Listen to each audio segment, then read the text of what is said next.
The Zeitgeist movement is not a political movement. It does not recognize divisionary notions such as nations, governments, races, religions, creeds, or class. Rather, we see the world as one organism, with the human species as a singular family. Simultaneously, we acknowledge that we depend entirely on our environment, not only in regard to the necessities of life, such as food, air, and water, but also for influence and guidance in regard to life's processes. We recognize and understand that aligning ourselves with natural processes is the most progressive and productive disposition we can have.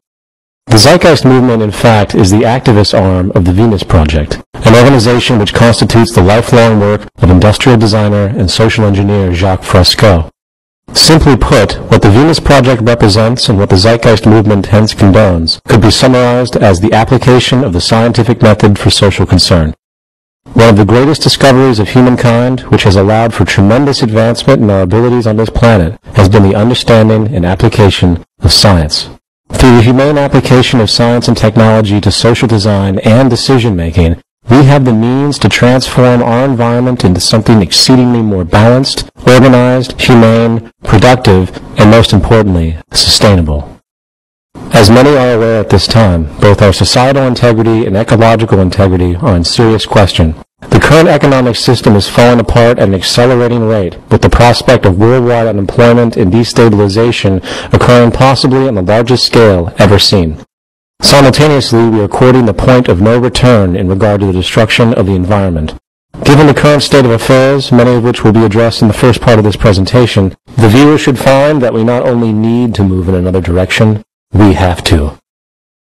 In order to understand where we are and how we have gotten to this point in history, we need to address those societal attributes which have greatly affected our social conduct. The most important observation in this regard is our use of a monetary system. In this section, we are going to address the mechanisms of our world monetary system, pointing out the consequences this type of organizational structure has produced. These consequences include 1. The need for cyclical consumption, denoting the economic requirement that products and services are perpetually bought and sold regardless of quality and waste. 2. The abundance of scarcity, denoting how resources, goods, and services are deliberately made scarce to ensure profitability within the supply and demand equation. 3. The priority of profit, denoting the vast corruption commonplace in the world due to the need to generate income. 4. Fiscal manipulation, denoting how the central banking systems of the world work to control the economy for the benefit of their corporate constituents and establishment power. 1. The need for cyclical consumption. The roles of people in a monetary system are basically broken into 3 distinctions: the employee, the employer, and the consumer. The employee performs tasks for the employer in exchange for a wage or monetary payment, while the employer sells a good or service to the consumer for a profit, another classification of monetary payment. In turn, both the employer and the employee function as consumers, for the monetary payments they obtain are used to purchase goods and services relevant to their survival. This act of purchasing goods and services is what allows the entire system to perpetuate, thus allowing for the employer and employee to make money and thus continue consuming. In other words, it is the requirement of perpetual or cyclical consumption that keeps the entire economy going. If consumption was ever to stop, the whole system would collapse. This produces 2 severe consequences for society. 1. Nothing physically produced can ever maintain a lifespan longer than what can be endured in order to maintain the needed cyclical consumption. In other words, everything must break down in a respective amount of time in order to continue the financial circulation needed to power the economy. This characteristic could be defined as planned obsolescence. Planned obsolescence is essentially the deliberate withholding of efficiency, so the product in question breaks down respectively fast. This happens both intentionally, with manufacturers timing their products for breakdown, often as soon as the warranty runs out, and indirectly, where profit-based shortcuts taken in production, usually in the form of cheap materials and poor design, translates into an inferior product immediately, with the failure of the product simply a matter of time. The second consequence is that new products and services must be constantly introduced regardless of functional utility, generating endless waste. The result of these 2 issues are nothing but unacceptable, for not only are resources being neglectfully used in products that are designed not to last, wasting human energy and materials, the amount of frivolous waste and pollution that results is staggering. In other words, waste is a deliberate byproduct of industry's need to keep cyclical consumption going. The obsolete or expired product is trashed, often to landfills, polluting the environment, while the constant multiplicity accelerates this pollution. To express this from a different angle, imagine the economic ramifications of production methods that strategically maximize the efficiency and sustainability of every product, using the best-known materials and techniques available at the time. Imagine products so well designed that they didn't need maintenance for, say, 100 years. Imagine a house that was built from fireproof materials, where all appliances, electrical operations, plumbing, and the like were made from the most impermeable, highest integrity resources available on Earth. In such a saner world, where we actually created things to last, minimizing pollution and waste, a monetary system would be impossible, for cyclical consumption would slow tremendously, forever weakening so-called economic growth. Mechanism 2. The abundance of scarcity. In monetary economics, supply and demand is partly how goods and services obtain value. The more there is of something, the less it is worth in respect to itself. If we woke up one day and, for some reason, hypothetically speaking, there were only 100 oranges left in existence with no possibility to grow more, the value of those oranges would skyrocket, for they are now extremely scarce. In other words, it is profitable for resources to be scarce.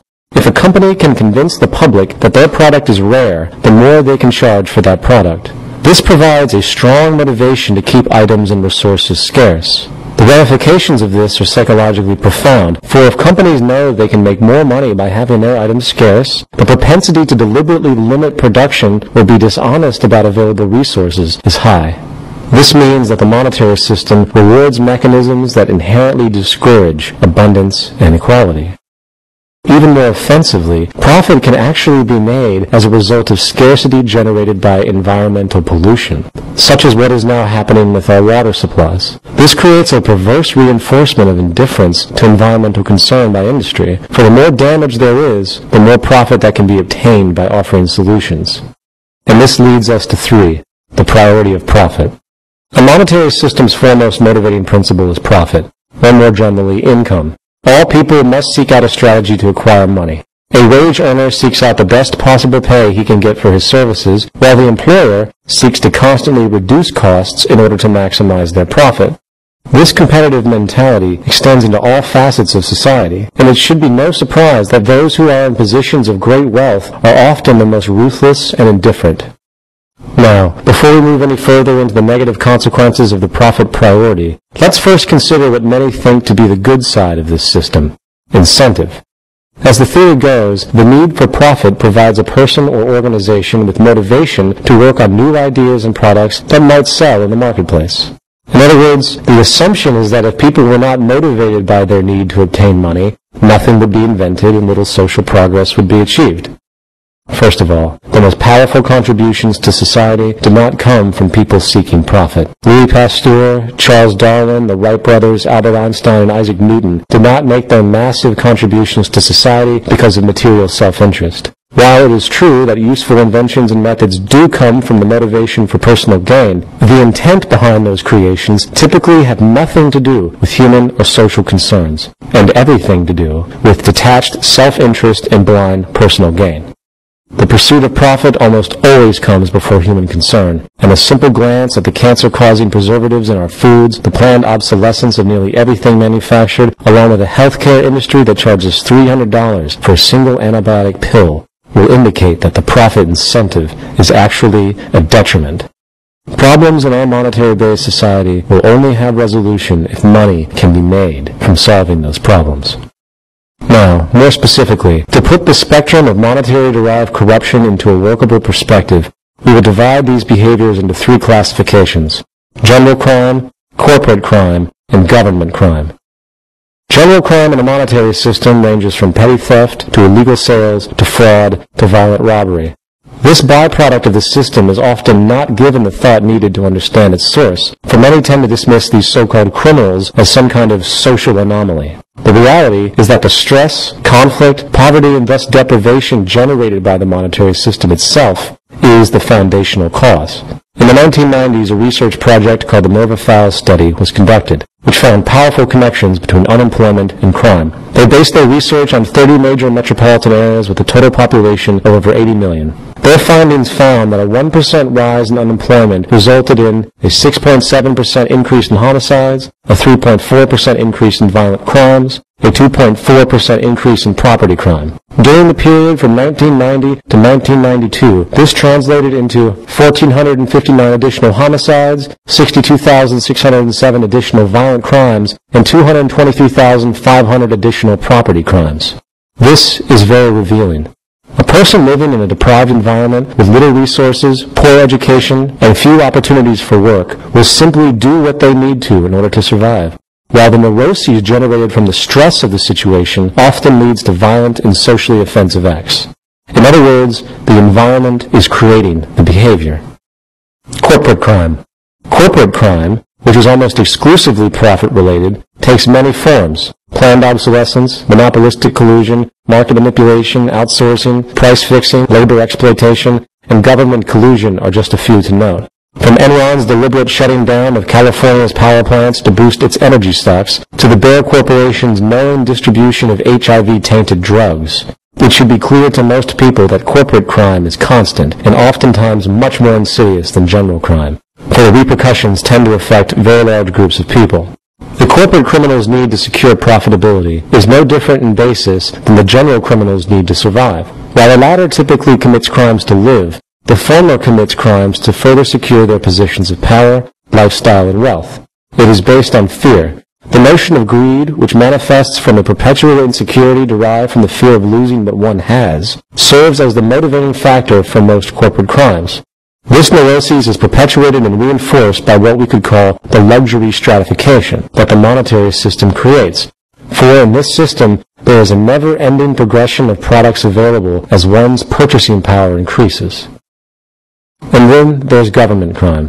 Government crime is one of the more complex and difficult forms of conduct to consider, for perception of government is highly modified by the prevailing values this ruling class perpetuates through society.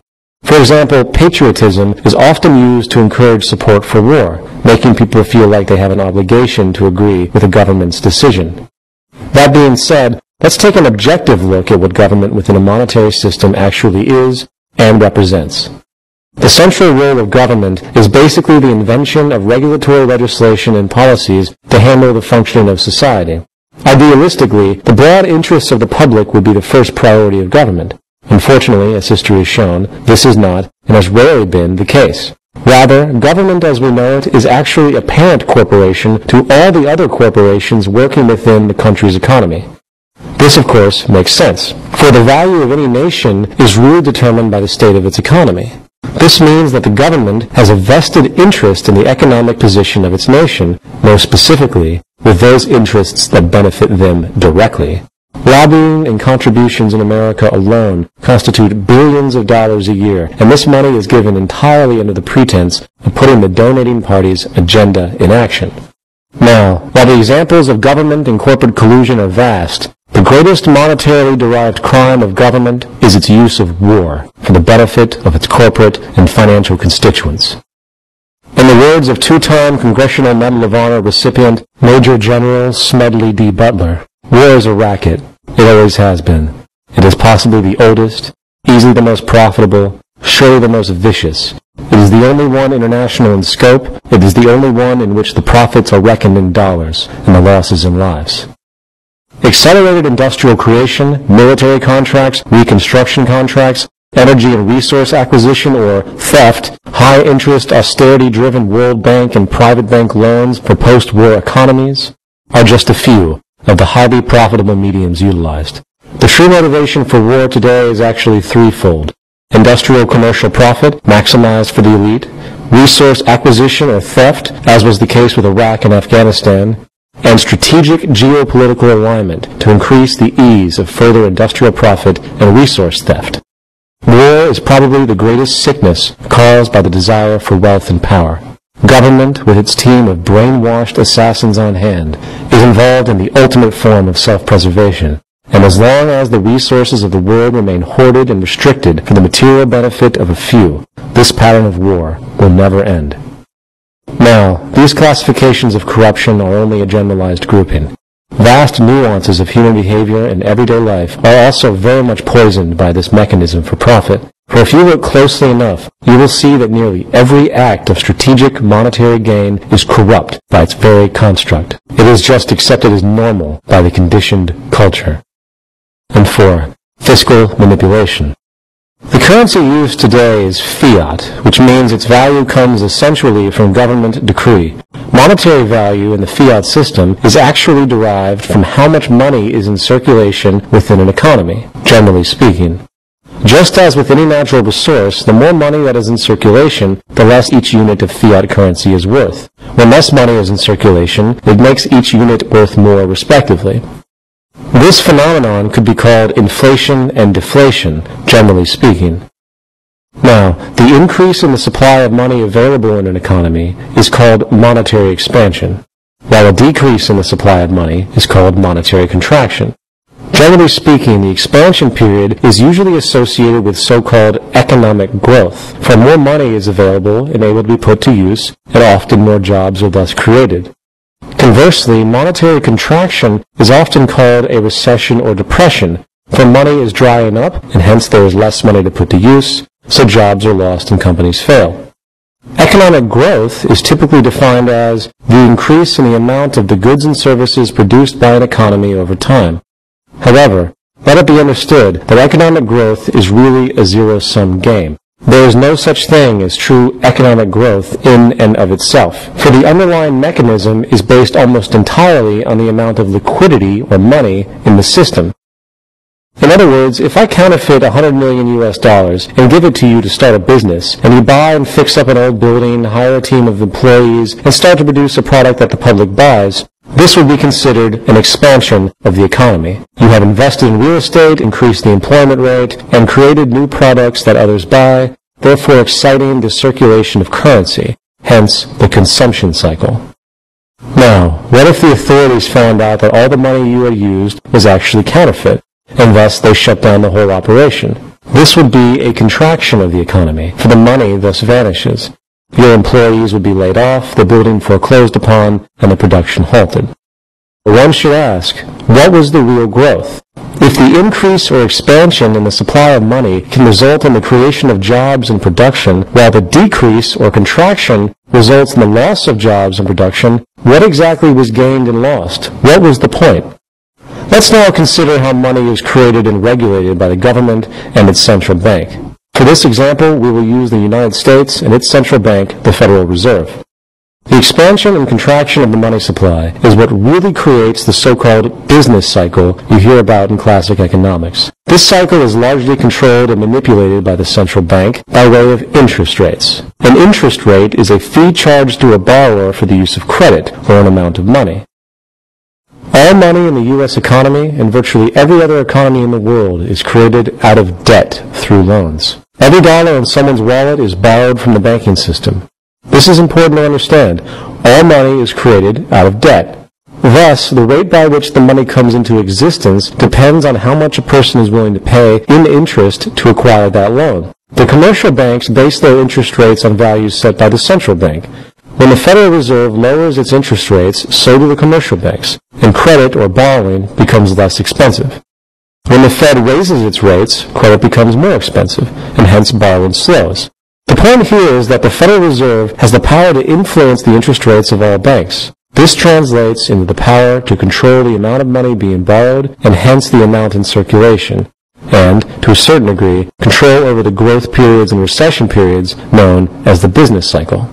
Why does the Fed need to control this? It basically comes down to controlling debt and inflation. If the money supply was allowed to constantly increase or expand, it is simply a matter of time before the market becomes saturated with excess liquidity, stifling the resulting economic growth. This will lead to inflation, depreciating the value of the currency, raising prices. Likewise, since outstanding debt is directly proportional to the money supply because money is created out of debt, The more an economy expands, often the greater the debt that is created. This sets up an inevitable systemic crisis, for the money needed to pay the interest charged on the loans does not exist in the economy outright. Therefore, there will always be more outstanding debt than money in existence. And once the debt grows larger than a person or a company can afford, defaults begin, loans slow, and the money supply begins to contract. This particular scenario of debt overpowering and nullifying expansion could be termed financial failure, very simply. And this leads us to the next section. In this section, we will discuss the nature and ramifications of the current worldwide economic collapse and how it has been compounded by the gross selfishness and social irresponsibility of the government and corporate powers.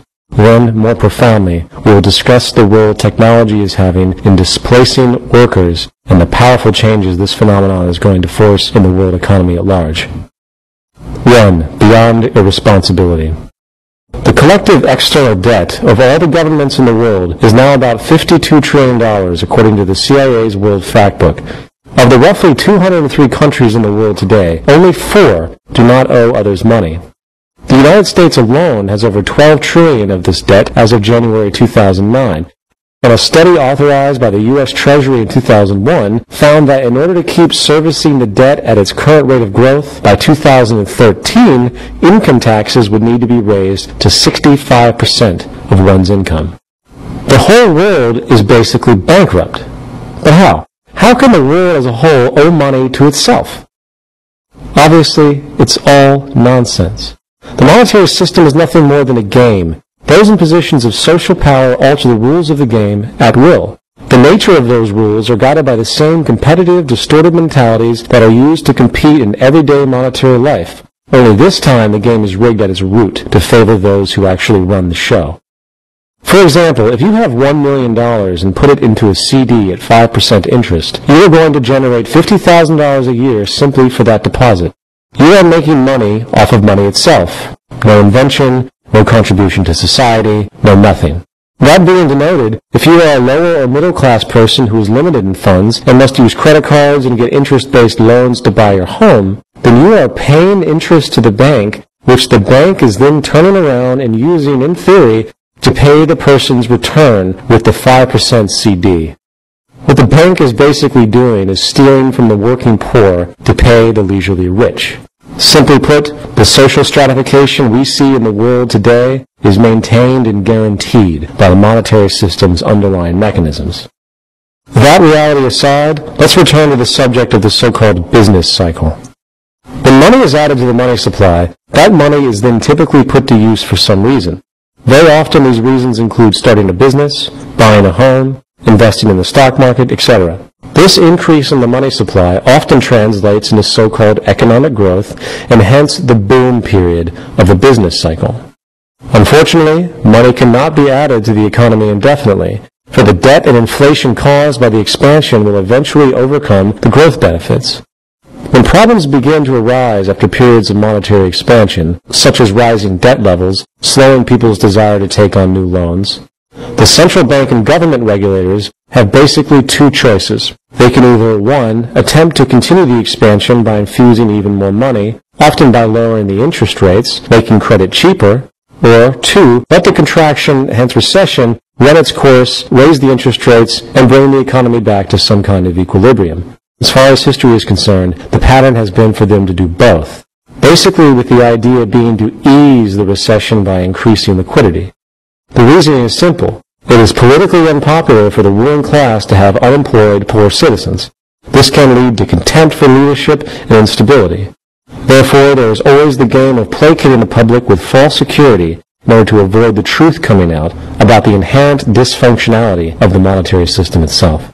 The result of this easing of the contraction simply delays the inevitable, and since the U.S. government has eased virtually every contraction period since the Great Depression by infusing more money into the system, a doomsday scenario likely awaits. The big contraction, and it might be happening right now. As noted earlier, money cannot be added into the economy indefinitely, for the debt and inflation caused by the expansion will eventually overcome the growth benefits. This is what is now happening on a massive scale, and no intervention to ease this crisis is likely to work.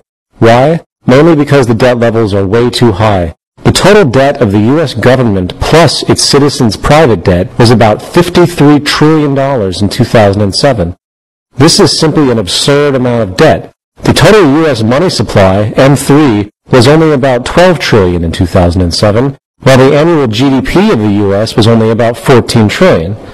Unfortunately, there is very little the U.S. government can do to stop this large contraction if they adhere to the tenets of the monetary system.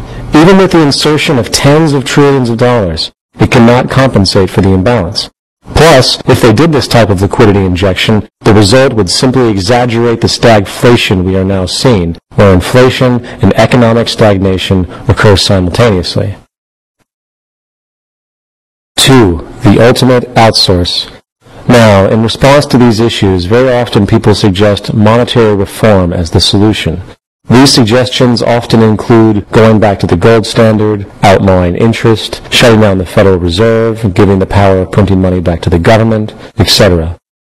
While these reforms and others all pose logical merits to a certain degree, they do not recognize an overshadowing, little-discussed phenomenon that has accelerated since the 20th century, nullifying the monetary system in and of itself: the replacement of human labor with machines. At the core of the economic system itself is the mechanism of labor for income. Our entire economic system is based on human beings selling their labor as a commodity in the open market. If humans do not have the option to work for a living, then the monetary system as we know it is over. No one can buy goods if they don't earn money. Companies cannot afford to produce if the consumer has no purchasing power to buy anything. As John Maynard Keynes disdainfully pointed out, we are being afflicted by a new disease, of which some readers may not yet have heard the name, but of which they will hear a great deal in the years to come, namely technological unemployment. This means unemployment due to our discovery of means of economizing the use of labor, outrunning the pace at which we find new uses for labor. While politicians, business leaders, and labor leaders bicker over issues they claim are responsible for the growing unemployment in the world, such as foreign company outsourcing or immigrant labor, the real cause is going unaddressed in the public debate, and that is technological unemployment. Since market capitalism is built upon the logic of reducing input costs to increase profits, the inclination to replace human labor whenever possible by machine automation is a natural progression of industry. After all, a machine doesn't need to take breaks, it doesn't require health insurance or benefits, and it isn't a part of a demanding labor union. A simple glance at U.S. historical labor statistics by sector shows the pattern of machine automation replacing human labor definitively. In the agricultural sector, almost all traditional workflow is now done by machine. For example, in 1949, machines did 6% of the cotton picking in the South. By 1972, 100% of the cotton picking was done by machines. In 1860, 60% of America worked in agriculture, while today it is less than 3%. When automation hit the U.S. manufacturing sector in the 1950s, 1.6 million blue-collar jobs were lost in 9 years. In 1950, 33% of all U.S. workers worked in manufacturing, while by 2002, there was only 10%. The U.S. steel industry from 1982 to 2002 increased production from 77 million tons to 120 million tons, while the steel workers employed went from 289,000 to only 74,000. In 2003, a study was done of the world's largest 20 economies, ranging from the period of 1995 to 2002, finding that 31 million manufacturing jobs were lost, while production actually rose by 30%. This pattern of increasing productivity and profit, coupled with decreasing employment, is a new and powerful phenomenon, with no changes in sight. So, this might beg the question, where have all those jobs gone? The service sector. From 1950 to 2002, the percentage of Americans employed in the service industries went from 59% to 82%. For the last 50 years, the service sector has been absorbing the job losses from agriculture and manufacturing. Unfortunately, this pattern is slowing fast as computerized automation takes hold there as well. From 1983 to 1993, banks cut 37% of their human tellers, and by the year 2000, 90% of all bank customers used teller machines, or ATMs. Business phone operators have almost all been replaced by computerized voice answering systems. Post office tellers are being replaced by self-service machines, while cashiers are being replaced by computerized kiosks. There isn't one area of the service industry that isn't being affected by computerized automation. Economist Stephen Roach has warned the service sector has lost its role as America's unbridled engine of job creation. Given this reality, where is the emerging new sector to employ all of the newly displaced workers? There isn't one. And while economists struggle to create models to deal with the issue of nearly unstoppable unemployment, most refuse to consider what is really needed in order to prevent a total breakdown of society. The solution lies not in attempting to fix the issues that have emerged, but rather it is time we transcend the system in its entirety.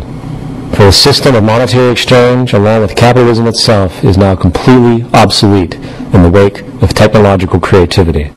If people do not have jobs, they cannot support the economy by purchasing anything.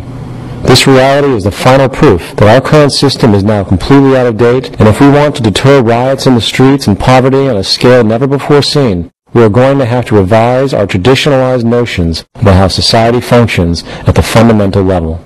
We require a new social system that is updated to present-day knowledge and modern methods. Part 2. What is relevant? In this section, we will discuss the idea of natural law, specifically pointing out the symbiotic and emergent nature of the physical world, the scientific method, which is the most effective technique of decision-making we have to date, and the important concept of dynamic equilibrium, which expresses the most foundational ecological factor to our survival. We will also show how, through the intelligent use of technology and proactive resource management, we have more than enough to go around on this planet, enabling an accessible abundance for all the world's people. Natural law. There is a tremendous amount of noise in our system. In other words, the fundamentals of life have been lost in a sea of social, occupational, and financial obligations, many of which are largely artificial. For example, the need for money and income puts the human into a position where choice is often very limited. Usually, the jobs found do not reflect the genuine interests of that particular person, nor the true interests of society as a whole. If we were to examine the occupations that exist today, we would tend to find that a great majority of them serve no larger function than the perpetuation of cyclical consumption to keep the economy going. This arbitrariness constitutes a tremendous waste of life and resources. Consequently, the entire educational system in the modern day is nothing more than a cookie-cutter processing plant that prepares humans for predefined occupational roles. This element of human life has become so traditionally ingrained that many falsely consider the nature of having a job some form of human instinct. Even parents will blindly ask their kids, "What do you want to be when you grow up?" as though there was only one thing to prefer. Putting the traditional norms and modes of conduct in society aside for a moment, let's stop and consider what is actually relevant.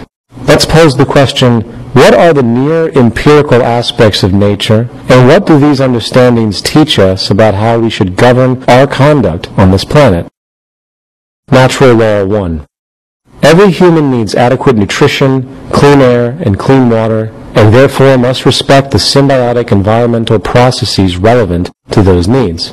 Most people today do not understand or consider the interconnectivity of nature and the chain of processes by which our food, air, and water currently come about. However, if we recognize, examine, and learn from these processes, a logical train of reasoning coupled with suggestive inference will guide us to more appropriate human behaviors that will help fulfill our needs. For example, water and air are naturally abundant planetary resources that only require that we, the human population, maintain them and preserve their sources. Sadly, our impulsive, narrow-sighted profit system has seen to it that usable water is now approaching crisis scarcity, for industry continues to pollute the system at every turn. In the United States alone, about 3 million tons of toxic chemicals are released into the environment a year, contributing to birth defects, immune system disorders, cancer, and many other serious health problems. The symbiotic relationship of natural processes has a built-in frame of reference, which is accessible by understanding how the world actually works via scientific investigation.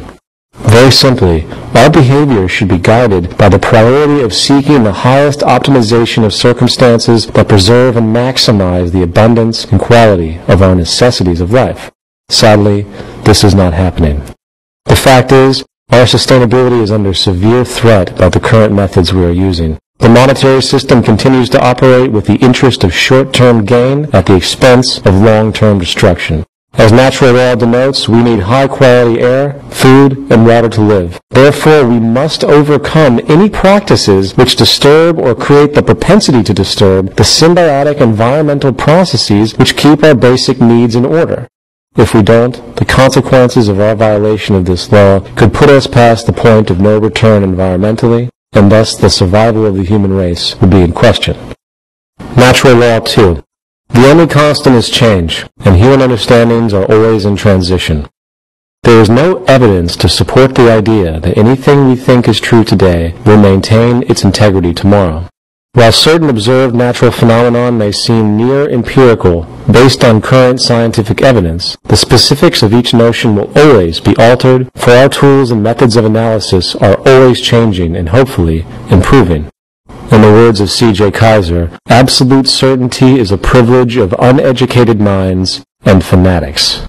A cursory glance at widely defended historical notions, from the earth being flat to the sun revolving around the earth, teaches us that intellectual change is constant, and in turn, humans must keep as open a mind as possible to new information, even if it challenges that person's sense of identity. Everything we think and know are only probabilities, and with modern methods of analysis which have proven to have proactive benefits to society over long periods of time, we can now weigh our understandings and beliefs on an evolving, sliding scale, ranging from least probable to most probable. This is based not on human opinion or subjectivity, but on concrete feedback responses from the natural world. And this point brings us to the scientific method. Nature itself has its own set of rules, and it doesn't have the capacity to recognize or care about what you or anyone else wants to believe is true. Given this reality, it is in our best interest to learn and align with nature as best we can. The best known method for the discovery and application of the laws of nature is termed the scientific method. The scientific method basically has 3 steps: recognizing a new ideal or problem that needs to be solved, the use of logical reasoning to create a hypothesis, considering all information available, and the testing of that hypothesis in the physical world through observation. The scientific method of inquiry is what has allowed the human species to gain comprehension of themselves and the physical world. For better or for worse, it is what's behind virtually every advancement that has improved the lives of the human species. However, most in our romanticized world still tend to view science as a cold, heartless medium, while citing distorted human value abominations such as the atomic bomb in refutation of the scientific perspective. In reality, science and technology are only tools, and like anything else, they can be used for productive or destructive purposes. That is our choice. Dynamic equilibrium. A dynamic equilibrium occurs when 2 or more opposing processes proceed at the same rate. There is an equilibrium that exists in the physical world which dictates on some level what the possibilities are for those organisms that utilize the available resources for survival. With respect to our planet, we would call this the carrying capacity of the Earth. The human management of dynamic equilibrium on this planet, which is the most important initial variable regarding the management of society itself, can only come from first understanding what the carrying capacity of the Earth actually is. The needs of the human population must be in balance with the resources of the planet. That being said, let's now examine what we know or can infer about the planetary resources available. The fundamental building blocks of society consist of the following: energy, industrial and technological raw materials, food, air, and water. Energy is the cornerstone of society today. It is one of the most critical factors to all social functionality. The age of oil and fossil fuels, along with all the resulting pollution, is coming to a close.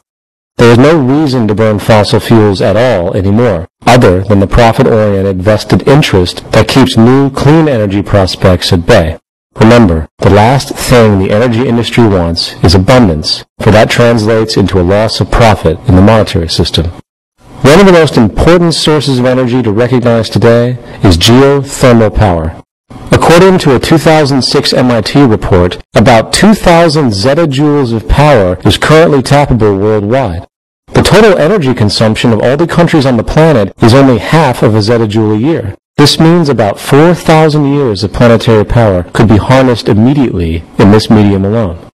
As far as wind energy, a 2005 Stanford University study published in the Journal of Geophysical Research found that if only 20% of the wind potential on the planet was harnessed, it would cover all the world's energy needs. As far as solar energy, the sun's radiation striking the Earth's surface each year is more than 10,000 times the world's annual energy usage. From simple photovoltaic panels that can capture energy into storage batteries for private use to full-scale solar power plants, new technology is constantly emerging, which is vastly improving this potential. Lesser known is tidal power, which is derived from tidal shifts in the ocean. Installing turbines which capture this movement generates energy. In the United Kingdom, 42 sites are currently noted as available, forecasting that 34% of all of the UK's energy could come from tidal power alone.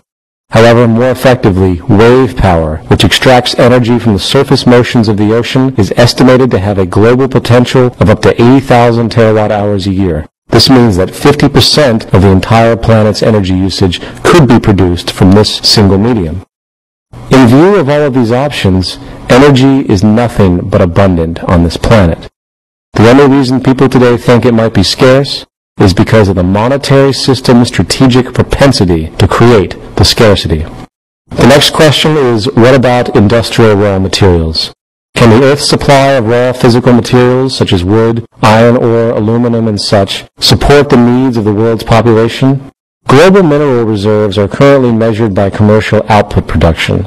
Sadly, this does not give a clear picture of what is actually available. While some elements and minerals are vast in abundance, such as silicon, aluminum, and iron, others are seemingly growing scarce, such as copper, lead, zinc, gold, and silver. As far as we know, there has never been a complete geological survey of the Earth's minerals and elements, only regional ones. This must be done in the future for us to have an understanding of the dynamic equilibrium inherent. Regardless, there are basically three components to understanding the carrying capacity of the Earth. Knowing exactly what the Earth has as far as component elements and materials, where technology is in regard to creating synthetic substitutions for certain elements and materials, and how society organizes and manages its use of these resources. The first thing we need to do is have a full survey of all of the planetary resources. This will give us key information on how to proceed with our operations. For example, if we have an acre of land that we want to grow food with, the first thing would be to test the soil to understand what type of propensities it has. This information would have a direct relationship to what can be grown. This would illuminate the carrying capacity of the land, so to speak. In regard to scarce materials, finding substitutions is always an important pursuit. Many scarce industrial materials today now have synthetic counterparts, and the focus of scientific problem solving in this regard is very important. With this understood, we should realize that the scarcity of most raw materials are only as relevant as the amount of work being invested into finding a substitute or workaround. More important than substitutes and workarounds is the very nature of our usage of the planetary resources. Production output in the world today is staggering compared to the past. With the use of technology, we are able to produce more with far less people faster than any other time in history. However, due to the profit system, there are tons of manufacturers producing the same things as they compete for market share. As noted before, the world's people function within a monetary system that rewards scarcity, planned obsolescence, waste, pollution, and multiplicity. The true cause of scarcity on the planet has less to do with the available resources and more to do with our wasteful and exploitive modes of conduct. Virtually no regard is given to conservation or strategic use until it is too late. In a saner society, the raw materials of the planet would be assessed, industry would be organized as a whole to produce in relationship to what was available, and each item produced would be designed to last as long as possible, causing reduced industrial output and hence resource preservation. Now, when it comes to food production and water preservation, the same monetary system problems of pollution, cost-cutting processes, and scarcity come into play. Water covers 70% of the Earth's surface. Technological advancements such as desalination processes can make fresh drinking water both from seawater and even brackish sources using reverse osmosis. This is yet another example of how technology is just as much a part of resource management as resources themselves. The idea that usable water is scarce is true only in relationship to the limited methods we are currently using, coupled, of course, with the gross industrial pollution that goes on daily. Food production is also expanding within the technological spectrum, creating vast new methods of cultivation. For instance, the Earth's surface is indeed being abused, with its precious topsoil being corrupted by different agricultural methods. According to some reports, we are losing topsoil at a rate of 1% a year, while the National Academy of Sciences has determined that the cropland in the U.S. is being eroded at least 10 times faster than the time it takes for lost soil to be replaced. Fortunately, scientists have devised a new form of soilless agriculture called hydroponics. This powerful new medium leaves a sea of options for the human population, for not only in compensating for the damage we have caused, but also by expanding the possibility of when and where food can be grown. With hydroponic agriculture, we could theoretically grow food in the middle of the desert with proper irrigation or by tapping down to the water table. The bottom line is that food, air, and water are only as scarce as we decide they are. If we choose to become intelligent and strategic with our production and preservation methods, while taking full advantage of scientific inventions that maximize our production capabilities, reducing waste and inefficiency, we can provide for the planet's people many times over. The starving children of the world are not so because of a lack of available food. It is their lack of purchasing power, not scarcity, which causes the needless deaths of millions a year. The means for social evolution. In this section, we are going to consider more specifically what it is we actually want and need in this world. What do we value in life? While there are many broad opinions in this regard, most people would prefer that they have clean air and water, nutritious food, material abundance, fast, clean, and efficient transportation, irrelevant education, public health care, the end of war, an environment that enables us to constantly improve our abilities, human extensionality, reduced stress, and reduced crime. We would consider these necessities and aspirations our goals. With our basic goals denoted, we must then think about the methods to be used in order to accomplish those goals. Unequivocally, the scientific method is the most powerful tool we know.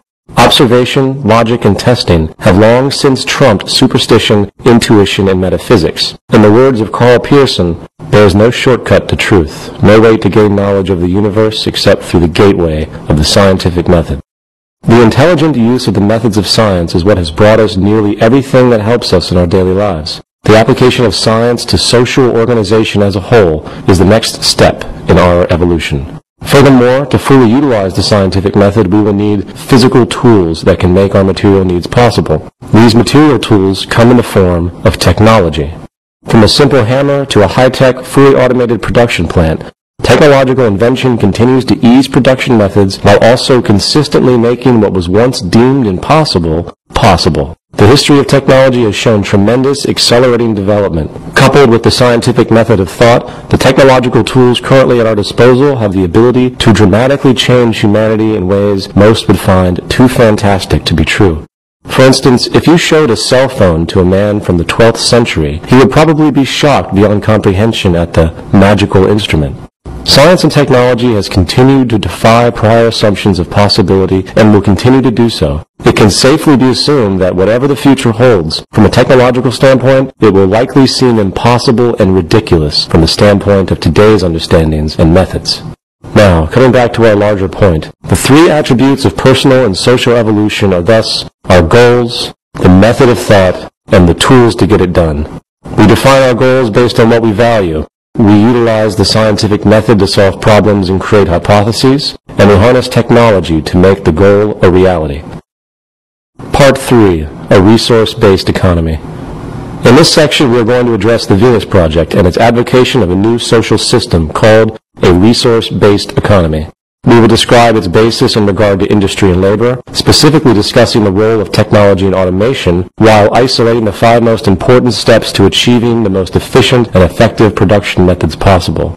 Then we will address the role of so-called government in this new system, explaining the arcane nature of the institution as it exists today, and how, through the use of advanced decision-making methods, we will be able to remove the dangerous subjectivity and self-interest currently at work, and rather, we will arrive at decisions based on the scientific method with the use of computer technology.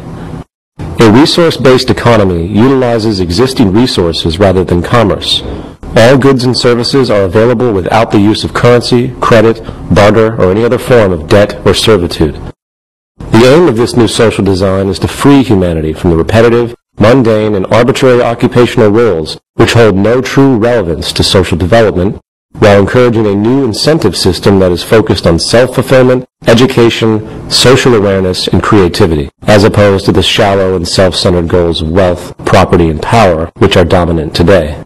The Venus Project recognizes that the Earth is abundant with resources, and that our outdated methods of rationing resources through monetary control are no longer relevant. In fact, they are very counterproductive to our survival. The monetary system was created thousands of years ago during periods of great scarcity. Its initial purpose was as a method of distributing goods and services based on labor contributions. It is not at all related to our true capacity to produce goods and services on this planet. The bottom line is that physical survival and quality of life is based solely on our use, management, and preservation of the Earth's resources. Now, with our ever-growing scientific ingenuity to utilize those resources in the most humane, technologically constructive, and strategic ways, the tradition of labor for money and money for resources now has no legitimate basis. Industry and labor. As expressed previously, statistics have shown that human beings are increasingly being replaced by automated machines in the workforce, causing unemployment and hence a reduction in the purchasing power of the citizenry, slowing so-called economic growth. Consequently, we are now seeing a deliberate stifling and withholding of technological development for the sake of keeping people employed. It's like having an electric drill available during a job, but instead you use a manual drill because you want to get paid for more hours. It is nothing but absurd and irresponsible to slow and ignore technological development in order to preserve an outdated social system. We need a social design that focuses on maximizing our technological abilities for the sake of freeing humanity from drudgery and increasing productivity to its highest potential. Anything less is really unacceptable. Now, for the sake of argument, let's completely forget about our current monetary-based social system and take a fresh look at modern industrial production methods as would be implemented in a resource-based economy. The question to consider is, how do we design a production system that maximizes high-quality output, reduces waste, considers the dynamic equilibrium of the Earth, and reduces repetitive and mechanical human labor? Based on a scientific method, here's how the logical reasoning for industrial production methods would unfold. Step 1. Survey the planetary resources. Step 2. Decide on what needs to be produced, oriented by priority ranging from bare necessities, such as food, water, shelter, to utility-based production items, such as raw materials, automation machines, and technological development, to production items used for non-utility-based purposes, such as entertainment media, radios, musical instruments, etc. Step 3. Optimization of production methods while maximizing the product's lifespan. Step 4. Distribution methods for human access. Step 5. Optimized recycling of the products that become outdated or inoperable. Step 1. Survey the planetary resources. As denoted before, it is critical that we know what we have on this planet, for that translates into what the possibilities are. With this information, industrial production is always adjusted to compensate for any emerging scarcity, along with the most mathematically appropriate raw material distribution based on availability and most relevant application. Any scarce resource is thus immediately addressed by seeking alternatives and substitutions. This awareness can be obtained by real-time electronic feedback coming from all resource sectors of the planet, fed into a central computer database that monitors any growing scarcity or problem. This idea of resource monitoring is not at all far-fetched, even if it might sound complex. This point will be addressed more so a little later in this presentation. Step 2. Decide on what production is required. What do we need? This is a very powerful question, for, besides the obvious food, water, and shelter, most people today have no idea what they really want or need, for they have never been informed as to the true state of technology. What we think we need is directly a result of the state of technological development. Someone who has dust in his or her home might think, I need a vacuum cleaner. Are they sure? Perhaps what they actually need is a household pressure system that does not enable dust to enter or is equipped with electrostatic air filters that eliminate what dust there is.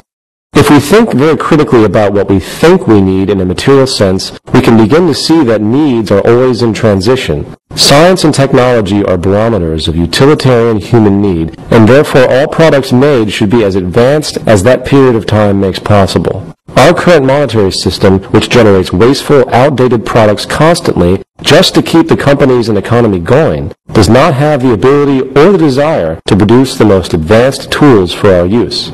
This is because the majority of the products produced today would not exist if society focused on what would best serve the needs of society itself. Step 3. Optimization of production methods, maximizing product lifespan. If I was going to build myself a desk, I would try to make sure that desk would last as long as possible. That makes sense, right? If the desk breaks, that means I would have to build another one at the cost of more labor.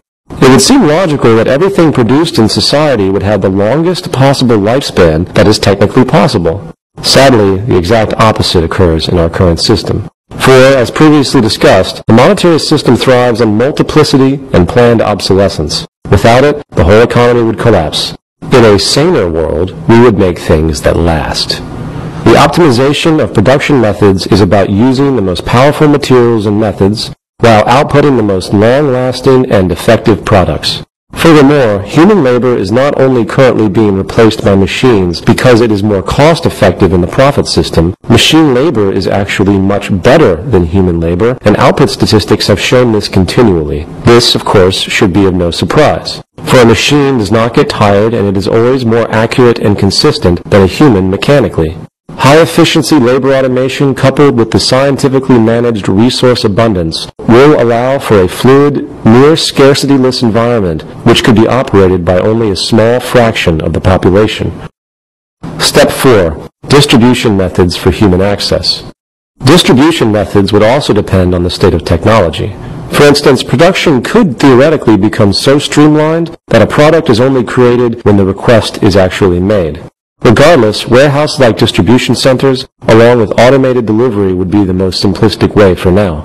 Also, since there is no money used in this system, there is little need for a person to hoard their items, and there is also no reason for a person to steal something that is available to everyone, and they certainly couldn't sell it. Also, in light of the fact that all goods in a resource-based economy are designed to last as long as possible, the consumer culture values that exist today would also be outgrown, not to mention all the other value distortions imposed by advertising today, which makes people feel greedy, inferior, or inept. Advertising would not exist in this new system, outside of general product information available to a person who thinks they might need it. To obtain a product, a person would likely just go online, search for the item's functionality, select the item and request it. It would be available for pickup or delivery soon after. Step 5. Optimized recycling of the products that become outdated or inoperable. This step actually begins at the production stage, for each product designed has had incorporated into it the consideration of recycling. Nothing ever used in production would be unsustainable or unrecyclable in some way. This is strategically considered to make sure that all older products are reused to the maximum amount enabled by known methods, reducing waste. Now, one of the more confusing and difficult components for many to consider has to do with the deliberate focus of using machines to replace human labor whenever possible. The question is always, who will maintain the machines? Machinery today is now being combined with computerization. Essentially, a computer is the brain of the machine, and it instructs the machine what to do. This combination of machine and computer intelligence could be termed cybernation. Cyberneted machines today are probably the most powerful and influential invention humanity has ever created. The possibilities of these tools are on pace to changing the entire fabric of society, beginning first with the freeing of the human labor force. In the words of Albert Einstein, ultimate automation will make our modern industry as primitive and outdated as the Stone Age man looks to us today. This reality is not something we should fight. We should embrace it emphatically. Cybernation is the emancipation proclamation for humankind, freeing us from the drudgery of common labor, opening new horizons for human creativity and exploration. These cybernetic machines far exceed the physical accuracy and endurance of the human body, while also being able to compute at incredible rates, also far exceeding the computational speed and capacity of the human brain. As far as application, the first step is to ensure that the cybernetic machines we devise are of the highest quality components and programming. In order to do this, we would have to outgrow the monetary system, for it perpetuates inferior products for the sake of cyclical consumption. There is no reason why everything in your home, from your refrigerator to your stove to your television to your computer, could not last your lifetime without physical repair. How can that be said with confidence? Because the best materials available on this planet, such as titanium, have sustainable properties that far exceed the life of a person by thousands of years. The cybernetic machines would not be bought and sold, they would be built and designed to last.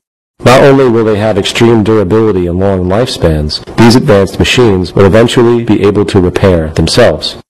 In cars today, there are often warning lights on the dashboard that will alert you to a problem with a particular part of the car. This idea can be expanded in all machinery to the degree where not only is the machine's onboard computer aware of a problem, supplemental machines can thereby be directed to replace the broken part in real time. As fanciful as it may seem, self-repairing machines, structures, and even circuits are growing realities. The problem is that the production of such efficiency is not rewarded in the monetary system, so most people in society have no idea of what is actually possible. Furthermore, the role humans will play within this automated system will be that of supervisors, and nothing more. Once a fully integrated, autonomous, cybernetic industrial system is set up, it is simply a matter of updating the system and making sure the system is in order. As time moves forward, we can only expect that the rate of our technological capabilities will continue to increase, perfecting this system. Now, while most people today recognize society's use of machine automation in manufacturing and the like, many have a very difficult time seeing how automation can be applied to complex jobs, such as doctors, architects, and the like. In order to consider this, we first have to ask ourselves what the true nature of our occupational roles really are. What exactly is a doctor, a carpenter, a plumber, or an architect? What are they actually doing? They recognize and react to observed patterns. When a doctor examines you, all he or she is doing is mentally referencing what has been learned. If you go to a dermatologist because you think you might have cancer on your arm, the doctor is going to examine the skin and mentally reference the patterns he or she has been taught. Then they might take a sample of the skin to be tested by machine analysis. It is a technical process. There is no reason why, say, an optical scanner connected to a computer database could not be invented which could scan your arm and immediately understand what problem exists. Even surgery, as sensitive as it may seem, is a purely technical process. It is simply a matter of time before extremely advanced machines replace surgeons. The same goes for every other utilitarian occupation in existence. And this brings us to a very critical realization, one that will have a profound effect on our progress on this planet. The conscious delegation of decision-making to computers is the next phase of social evolution. The utilitarian roles that humans assume in society today are fundamentally technical by nature. While this seems obvious in regard to physical labor, all mental labor can now be delegated to computers as well. If this sounds foreign to you, please note that if you have ever used a calculator, you have delegated your decision-making to a machine. We must remember that logical reasoning, which is our cognitive ability to think out solutions to problems from a cause and effect standpoint, is entirely a technical process based on the amount of information we have at any one time. For example, if we have a problem with our car, we would go to a mechanic and he would use his pattern recognition abilities and associative memory to consider the possibilities that might have caused the problem, along with the possibilities for solving the problem based on reasoning. It is an objective, technical process. However, a mechanic's human brain is only capable of a certain amount of memory and intellectual processing power. A modern programmed computer, on the other hand, can store tremendously more data than a human and can consistently and rapidly process information without getting lazy or tired. For instance, let's assume we have programmed a computer with the data set consisting of the car in question. The computer has been programmed to know every component, every weld, and every electronic pathway, etc. of that vehicle. It has also been programmed with the application of physics, so it can relate to the actual cause and effect functionality and operation of the car, not just its parts. When the car is taken in for repair, the mechanic will simply go over to his computer and input a description of the problem. He might input left headlight not working. The computer would then immediately present a list of all relevant issues related to the headlight and then present a series of framed questions to the mechanic which logically attempt to locate the cause of the problem. The computer might say, check the connection of cable 15B, and then show a diagram of where the component is located in the car. If the mechanic finds that isn't the problem, he inputs that new information back into the computer, and the computer goes to the next logical possibility. The computer is really making the decisions. The mechanic is just orienting its focus, just like a calculator. The bottom line is that there is really no area of human operation that cannot be extremely perfected by delegating decision-making processes to computer intelligence. The fact is, the only thing that now separates us from machines on a cognitive, utilitarian level is our ability to create complex associations in our mind. No computer today has yet to respond effectively to being asked a complex question in the English language or any language. It requires that the language be transformed into one that it is programmed to understand, such as mathematics. However, new technological fields, such as artificial intelligence, are beginning to grow with incredible possibilities for this kind of awareness. In time, complex thought processes once thought could only be accomplished by the human mind will eventually be achieved by computers. With this understood, we will now describe how this new possibility of delegating labor and decision-making to a multifaceted, highly efficient computerized system is what will constitute the replacement of the institution we know of as traditional government. In the words of Dr. Ralph Linton, the tremendous and still accelerating development of science and technology has not been accompanied by an equal development in social, economic, and political patterns. It is safe to predict that such social inventions as modern-type capitalism, fascism, and communism will be regarded as primitive experiments directed toward the adjustment of modern society to modern methods. First of all, government as we know it is a byproduct of environmental scarcity. They are really monetary system creations. Sadly, due to the very nature of their power, history is one constant chain of governmental corruption, from the genocidal slaughter of peoples and opposing nations to the deliberate oppression of a country's own people in order to maintain the established order. Now, government decisions today are based on self-interest, just like the corporations. There will never be such a thing as an ethical government as long as money can be used to influence the decisions of political participants. When we understand that everything in regard to social organization is a technical process, we then see that there is little reason for traditional opinions in the solving of any problem. If a person reads one page of a book and closes it, he or she can easily have an opinion on that book as a whole. If another reads the whole book, they might also have an opinion. Whose opinion would you value more, the person who read the full book or the person who only read one page? In other words, the more information taken into account in the process of decision-making, the more accurate that decision will be. As discussed earlier, computers can now access trillions of bits of information a second across vast informational databases, and compute output results near the speed of light. The transfer of decision-making to computers is the next phase of social evolution. It greatly reduces human error and removes dangerous biases, subjectivity, and erroneous opinion. Because of the limitations of the sensory and cortical equipment in our body and mind, no one can know everything there is to know in the world. Our senses are limited in range. Our eyes can only see a fraction of the electromagnetic field. Therefore, it is a logical progression that we delegate decision-making to machines, for they do not have these restrictions. Computers, used as tools, can and will be able to solve problems which humans simply cannot due to our physical and mental limitations. It is no different than a person who uses a pair of glasses to see or a calculator to do math. Glasses are a technological tool, an extension of the human being that helps a person see better than they would normally. Cybernetic machines are nothing different. They are nothing more than extensional tools that expand our abilities. The human species has the powerful ability to improve itself through technological invention, and we must realize this and maximize its potential. In In a resource-based economy, people do not make decisions. They arrive at them through the use of advanced technological tools that incorporate the scientific method. There is no Republican or liberal way to design an airplane. So why do we use these outdated worldviews to operate society today? When we recognize society as a technological invention, with its component variables really no different than the component variables of an airplane, we then see that our orientation towards so-called government should be purely scientific. Politics is outdated, for its processes are largely subjective, highly influenced by money, and virtually without scientific reference. Government and the concept of the state will eventually be outgrown entirely and replaced by an objective system of global resource management and technological organization. Government thus becomes a cyberneted system, which is intimately combined with industry and is only responsible for the production and distribution of goods, along with resource and environmental management. Generally speaking, the components of this new system would be as follows. 1. A central computerized database containing catalogs of every known material and every known technical understanding.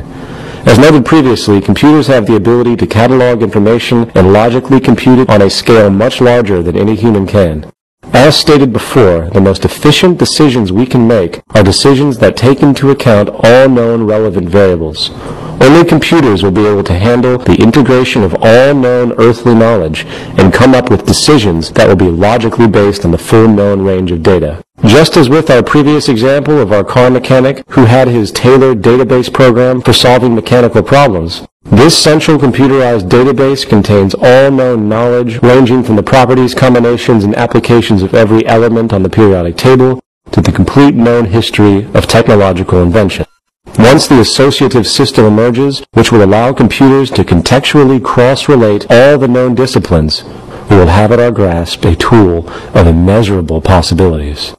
For the new method of problem-solving and invention will be an interaction with this database program. In fact, it will likely come in the form of a simple website on the Internet. You would pose a problem or question to the database, and it will give the best feedback that is possible based on the current state of knowledge at that period in time. It is no different than interfacing with a calculator, but this new calculator has a powerful associative system and an extensive database of knowledge that can not just understand and compute math. It can integrate physics, biology, astronomy, and every field of science into a concentrated tool. If this sounds like science fiction, you can rest assured that the U.S. military's Pentagon likely already has similar database and decision-making programs, which it uses for war strategies. However, in order for this system to be effective, it must also have real-time feedback input from the planet in order to understand what resources we have so we can account for dynamic equilibrium. Therefore, the central computerized database would lock into an Earth-wide autonomic sensor system with environmental sensors in all relevant areas of the planet, generating industrial electronic feedback regarding resources, operations, and other environmental issues. This holistic system keeps track of all the resources on the planet while also monitoring the Earth for environmental disturbances which humanity should be alerted to. This will not happen overnight, but if we begin with constructing regional systems and over time interlink all the regional structures, it could be created sooner than we think. The interaction of this sensor system will inform the central database program of what is available and what is scarce, while the database will in turn constantly adjust industrial methods based around the dynamic equilibrium on the planet along with improved technology. Now, even with our understanding of the profound labor-relieving effect computerized automation will have on society, when we finally decide to outgrow our scarcity-based monetary system and focus on the maximization of technological invention and abundance for all the world's people, there will still, of course, be the necessity for human technicians to work within the system, updating it and overseeing its operations. We can consider them interdisciplinary teams. Interdisciplinary teams of technicians oversee the system and help orient research projects to continue growth, efficiency, and social evolution. In an optimized version of this system, no more than 5% of the world's population would likely be needed to run the show. The more optimized and powerful our technology and methods become, the more that number decreases. They would simply work in scientific fields relevant to the functionality of society. Of course, many who hear this often ask, what about democracy? How do I participate in this system? Do we elect the interdisciplinary teams? In a resource-based global economy, the traditional concept of politics, elections, and the like has no relevance or basis. While this notion scares a lot of traditionally minded people, it must be reiterated that our problems in life are technical and are relative only to humanity as a whole. We must also face the fact that so-called democracy in today's world is a complete illusion. It always was. People think they have choice in our current system because they can press a button on a voting machine and put some pre-selected person into power. Once that person is in power, the public then has no say. Did you vote for the space program? Did you vote for the cabinet of a new president? Did you vote for the tax cut? Did you vote for where highways or power grids go? Did you vote for the war in Iraq? No, you didn't. The traditional concept of a participatory democracy is a cruel joke. The game has been used to give the public the illusion of control for countless generations, while the distorted monetary powers at the top continue to do whatever they please. There never was a true democracy in any country in history, and there never will be as long as the monetary system is in operation and scarcity is perpetuated. So then, how would a person participate within a resource-based economy? Well, how would you define participation? True participation in society would entail understanding how society technically worked, and then constructively proposing ideas or innovations to be implemented, created, or altered. The first thing a person would do is interact with the central database, which, as denoted before, would come in the form of an internet web page that every person on the planet has access to. They would then input their proposal. The central database, with its historical knowledge and full integration of all scientific fields, would then analyze the concept for its scientific and technical integrity, along with optimizing the materials required, if necessary, based on current understandings and availabilities. If the proposal is initially accepted by the central database, after it examines it for its basic integrity, it would either immediately be put into production, such as would be the case for a desired invention, or it would be turned over to the interdisciplinary teams that oversee the implementation of the new proposal and orient it into the system. The person who submitted the proposal would then become a part of the interdisciplinary team relevant to the idea. These teams would not be fixed, but constantly revolving based on who wants to participate in a given field and what they have to contribute. This is a true election, based on what a person has done, not what they say they will do. Furthermore, the public's fear of traditional corruption will have little basis, for there is no reward for it.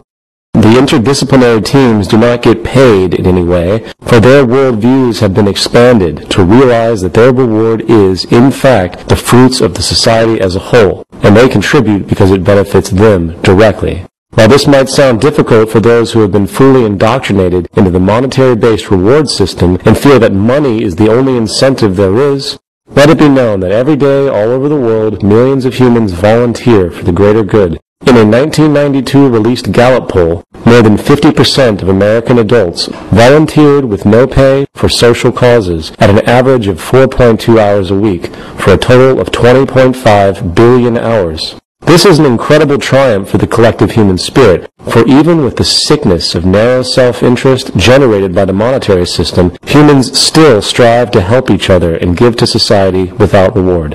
In the future, those who choose to work in the cybernetic industrial system will do so because it is an honor to serve humanity. They will understand that it is in their self-interest in the broadest way to see to it that humanity lives and works together for the greater good. The reward in a resource-based economy would be the continual improvement of society for all. So, participation is open to everyone because all issues are fundamentally recognized as technical. The degree to which a person contributes is based simply on that person's education and the ability to create and problem solve. This is why expanded, relevant education is critical. In society today, the public is always kept uninformed and as dumbed down as possible. This way, the government can maintain control. In a resource-based economy, the goal of the educational system is to produce the most intelligent and aware human beings as possible.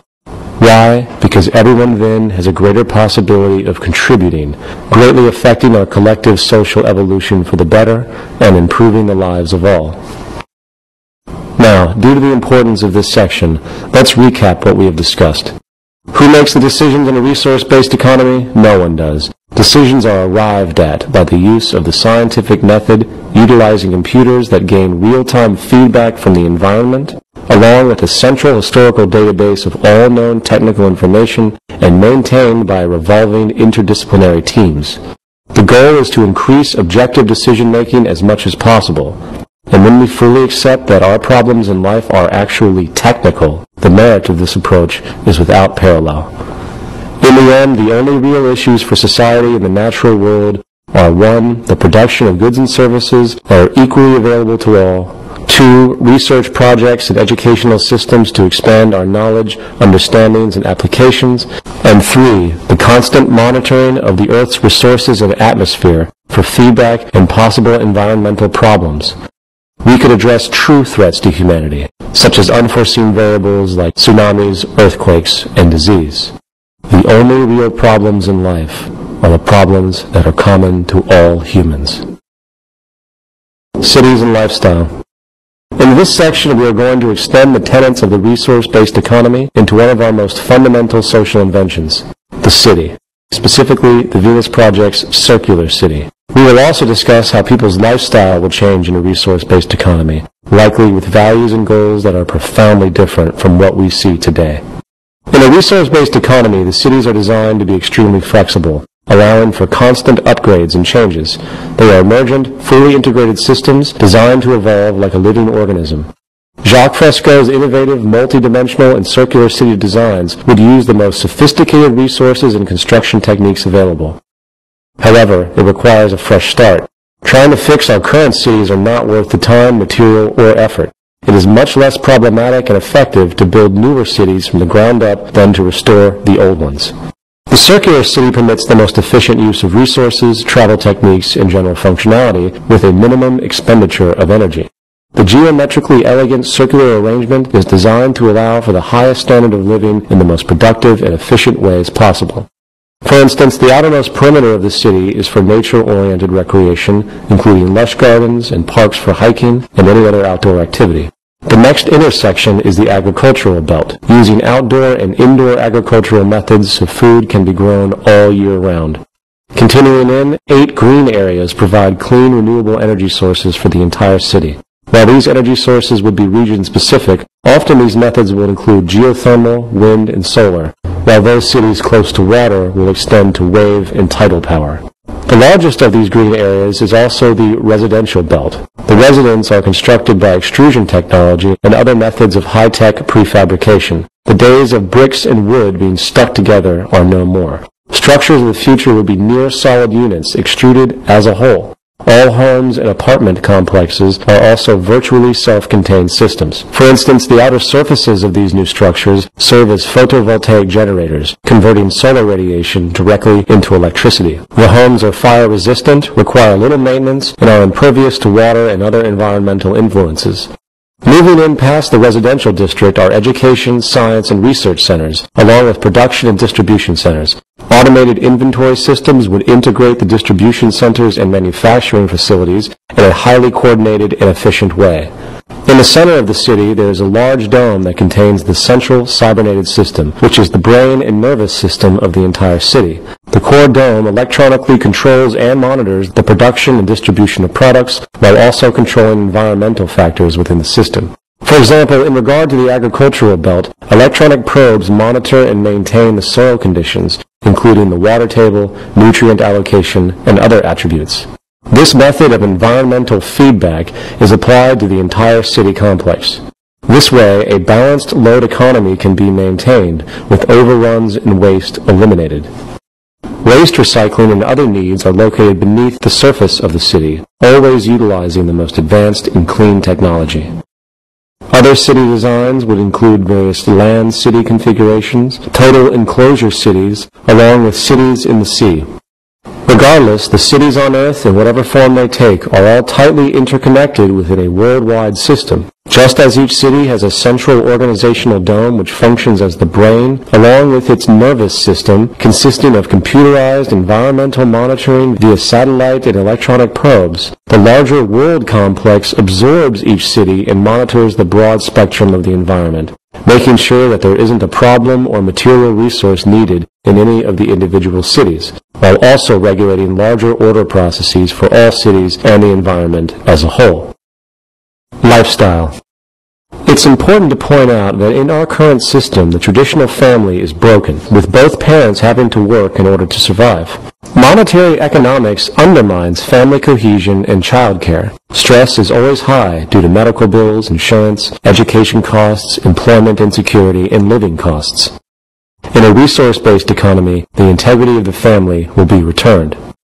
Beyond that, the cultural values of society as a whole would undergo profound change. With the monetary system outgrown and the world working together to produce abundance for all the citizens of the planet, activities we appreciate will expand greatly, for the amount of human freedom will be unlike anything we know today.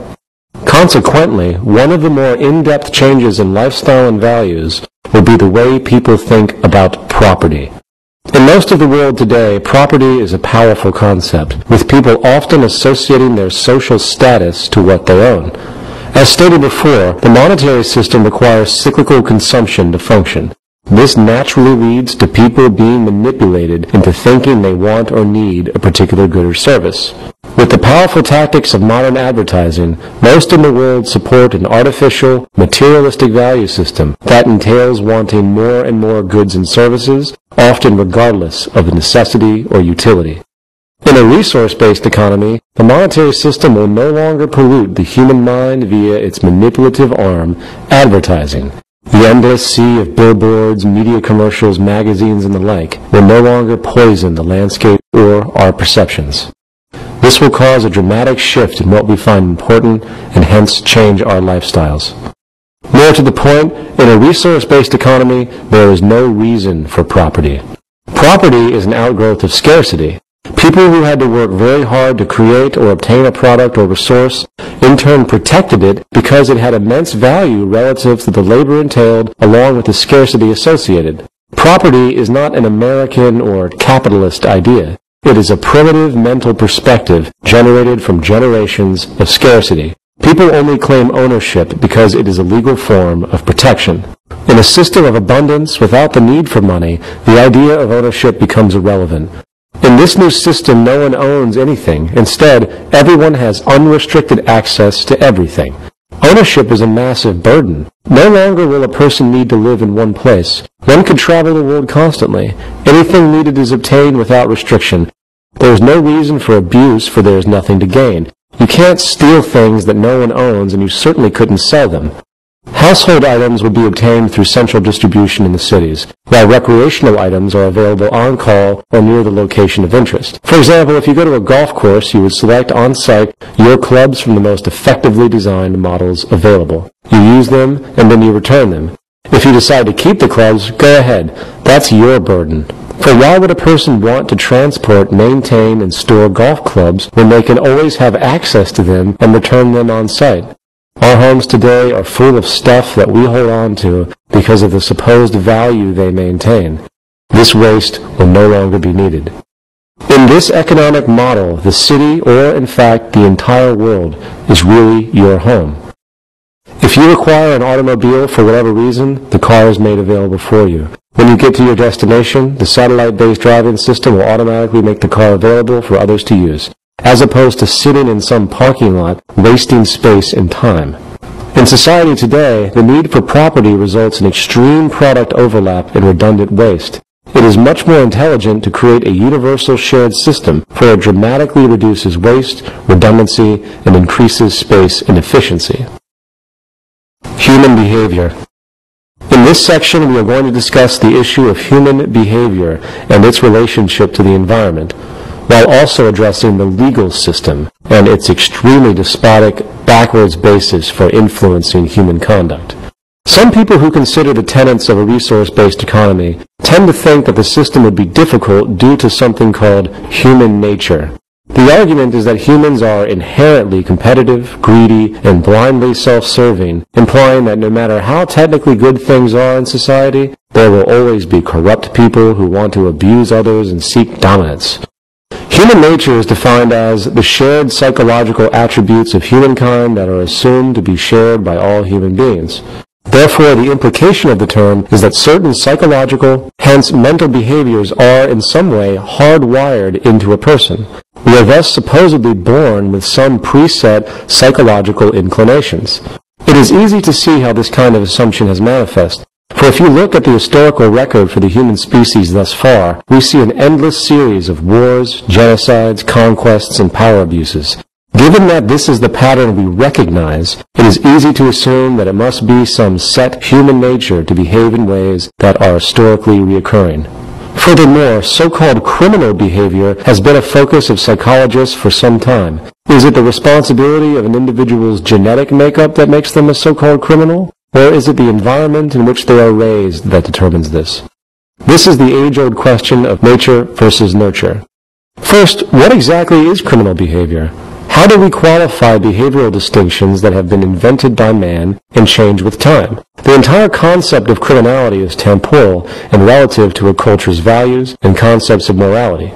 Only 600 years ago, certain indigenous cultures around Mexico engaged in mass human sacrifice, often killing thousands at a time. Was this criminal activity? To us, perhaps, but to them it was accepted social custom. What about the generations and generations of accepted slavery? Is a criminal someone who steals food in order to feed his or her starving family? The bottom line is that there is no concrete scientific evidence that really supports the notion that any of our behaviors are strictly the result of our genetics. The notion of human nature is largely mythological. It stems from primitive religious dualities that the human is good or evil inherently. The pursuit of people who seek the gene or the like, which is supposedly the cause of a particular behavior, is essentially a form of superstition. It is like a person being possessed by demons, which control their actions. The fact is, while neurochemicals and physiological traits set propensities for a person's reactions and social gravitation, it is the environment that really creates our values and behavior. There is no fixed, predetermined human nature. Our values, methods, and actions are developed and derived from experiences. A Chinese baby taken at birth and raised in a British family in England will develop the language, dialect, mannerisms, traditions, and accent of the British culture. The bottom line is that our behavior is based upon what we learn, coupled with the biosocial pressures that we must deal with in order to survive. As far as society today, the most fundamental condition for offensive behavior is derived from the monetary system. As expressed before, the monetary system perpetuates corruption, stratification, scarcity, and insufficiency. So-called decency cannot exist in a world of competition, wealth imbalance, poverty, and deprivation. The despotic behavior we see in the world today is not the result of ingrained genetic forces. It is essentially a result of years of scarcity and competition. The legal system. In response to this, society today attempts to control people by way of threat using laws. Laws are nothing more than patches which do not address the root causes of behavior. If a person is arrested for stealing, very little thought is given as to why that person chose to steal to begin with. Rather than consider the root causes, society today takes the easy way out and often removes the so-called criminal via prisons. The source of any so-called crime is really society itself. There is no such thing as a criminal. As repeatedly expressed, the monetary system generates corruption by its very construct. As the Merva and Fowl study presented previously clearly shows, socially offensive behavior is directly related to the socio-economic circumstances. The great majority of people in prisons come from deprived socio-economic positions. Therefore, if we want to alter the behavior of people, we have to alter the social conditions. We want to design out the flaws. You don't put up a sign that says speed limit 55 miles per hour for safety. You design the system technically so safety is built in and human error is either greatly reduced or not an option. If you don't want a person to steal, you make what they need readily available to them without the need for debt, subservience, or competition. With the progress of technology today, we have the ability to create a new social system that can allow all people access to the necessities of life without a price tag, debt, or servitude. This will have a profound effect on the way people treat each other and interact in society. A staggering drop in crime would be the result, for most crimes are monetary related. Furthermore, for those crimes that might occur, such as a person who kills another out of jealousy, they would not be treated as a criminal, but rather as a sick patient. Society will understand that people are products of their environment, and rather than condemn the person to a cold, concrete cell, social scientists, psychologists, and sociologists will heavily research the cultural causes that generated the killer's behavior and consider those conditions that need to be altered, often through education. In conclusion, since antiquity, great religious and secular philosophers alike have constantly advocated peaceful, unified ideals for humanity. From Christianity to Hinduism, the idea of seeing others as yourself is a long-standing disposition.